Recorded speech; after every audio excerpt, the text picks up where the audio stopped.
Resolution of the Board of Education of Howard County. Whereas on July 11, 2014, a Howard County Public School System student and his parent filed a complaint of sexual harassment against Board of Education member Cynthia Vaillancourt. Whereas after investigation, the school system's Title IX coordinator concluded that Ms. Vaillancourt had violated Board of Education Policy 1020, sexual harassment, by making a sexually offensive comment to a male student that was unwelcomed and inappropriate.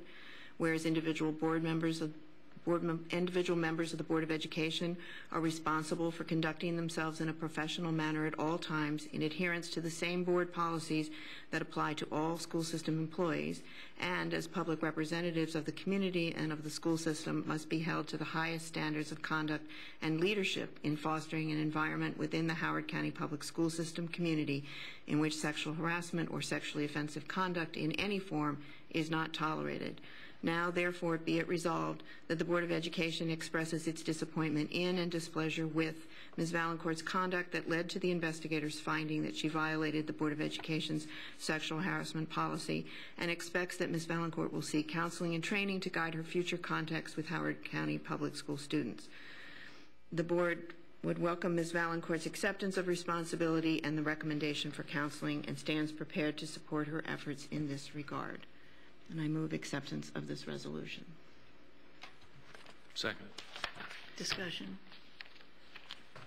Yes, Ms. Vaillancourt.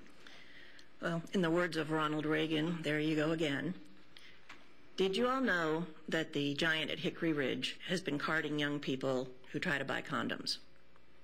I learned about this early this summer and immediately contacted Dr. Maura Rossman at the Department of Public Health, who confirmed not only that there is no legal age requirement to purchase condoms, but that she agreed that this was an alarming practice that could have terrible consequences on teen health. We both contacted Giant, and after several weeks of efforts, I am assured that this is no longer happening.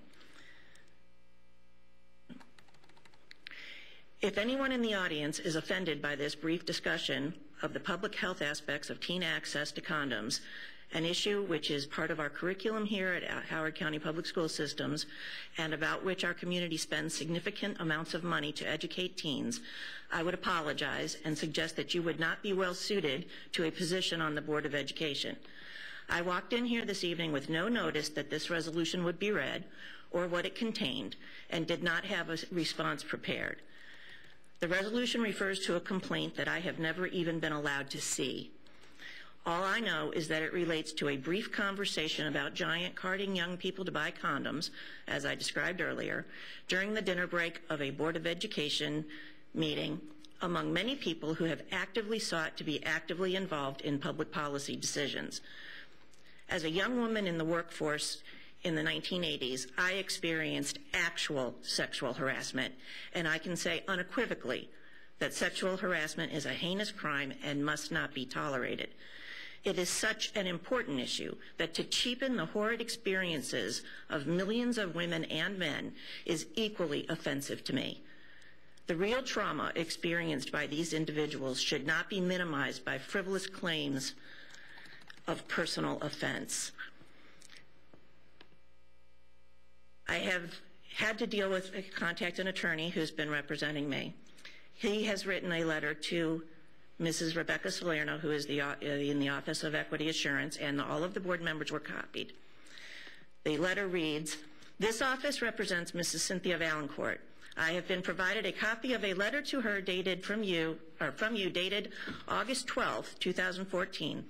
The letter refers to a purported allegation of sexual harassment of a male student. The letter states, among other things, that Ms. Vaillancourt admitted to making a purportedly sexual harassing statement. Ms. Vaillancourt vehemently denies that she engaged in any conduct that reasonably could be construed as constituting sexual behavior, whether by the definition you set forth in your letter or by any other common sense interpretation. Ms. Vaillancourt's only admission was that as a publicly elected board member, She raised an issue of constituent concern and a general discussion among several persons. As both an elected official and concerned citizen, she is constitutionally privileged to do so. Your characterization of such a comment to be a violation of Howard County Public School System Policy 1020 as sexual harassment is arbitrary, capricious, and contrary to common sense. With the general election nearing, any dissemination, publication, or communication of your personal conclusion will be deemed an attempt to discredit Ms. Vaillancourt and thereby interfere with the election process.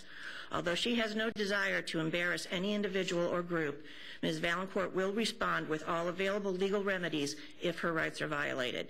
If for whatever reason you elect to pursue this claim, we request that you provide a copy of any alleged written complaint or summary of any alleged oral complaint in order that fundamental due process can be followed and Ms. Vaillancourt may properly respond. To date, I have not been able to see this supposed complaint, whether it's in writing or was it taken as an oral complaint, I don't know. I have asked for it. I have asked for it through a lawyer, and I have had no response. As you all know, I am running for re-election. We have had many forums, and a question inevitably comes up about contentious relationships on the board. Last night at the League of Women Voters Forum, I responded that I don't consider dissent to be contentious. And when it comes to votes on issues, I have not experienced my choices to vote against various issues as being contentious.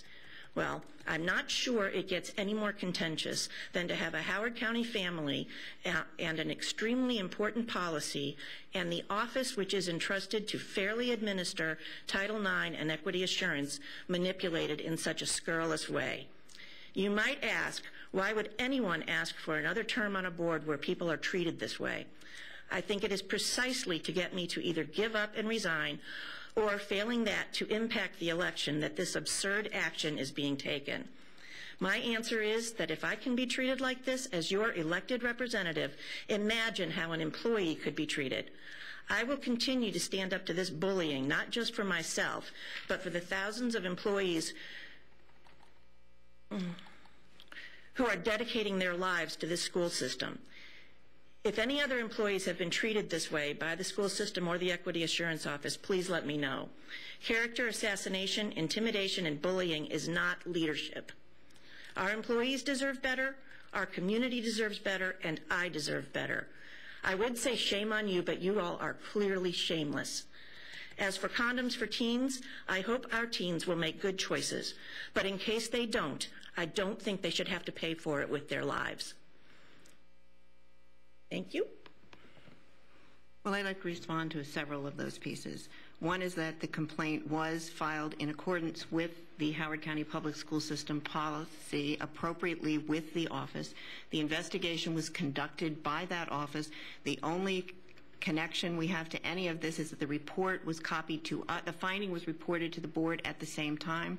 We are obliged by Policy 2000 and by the handbook to police our own and follow up on any allegations of this sort, and the board met with you and council to discuss what the alternates were, and you were present, and you replied that there would be no response until you had an attorney write one. The attorney's response was that you had done nothing and that you would hold to that, and there would be no acknowledgement of responsibility in this action, and no acknowledgement that the conversation you undertook in a session that was not a public board meeting, which means it was not an appropriate place to discuss policy, because when we have a quorum of board members present, we do not do that, because the idea then is that we are not... Public policy is not the same thing as board policy. A discussion about public policy about condoms is not appropriate dinner conversation, especially with young men who are under the age of adulthood and are present and were embarrassed by what you said and disturbed enough to take that allegation to their parents, who filed action.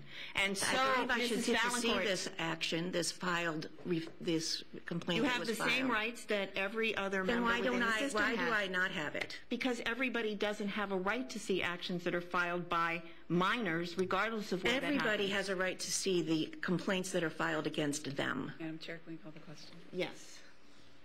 Would anybody else like to say anything? No, Mr. Michaels? Sure. What it comes down to is accountability. And whatever the remark was made, whether or not that was perceived as offensive, as we found with the recent Glenelg High School Confederate flag incident, things that you may not think are offensive can be found offensive. What it comes down to is accountability, and we need to make sure that any action that someone takes, there's always a reaction, and you need to address that accordingly. Thank you. Okay. Dr. Siddiqui, you move the question? Okay. All in favor? Aye. All opposed? All abstaining? Aye. Motion passes 6-0-1.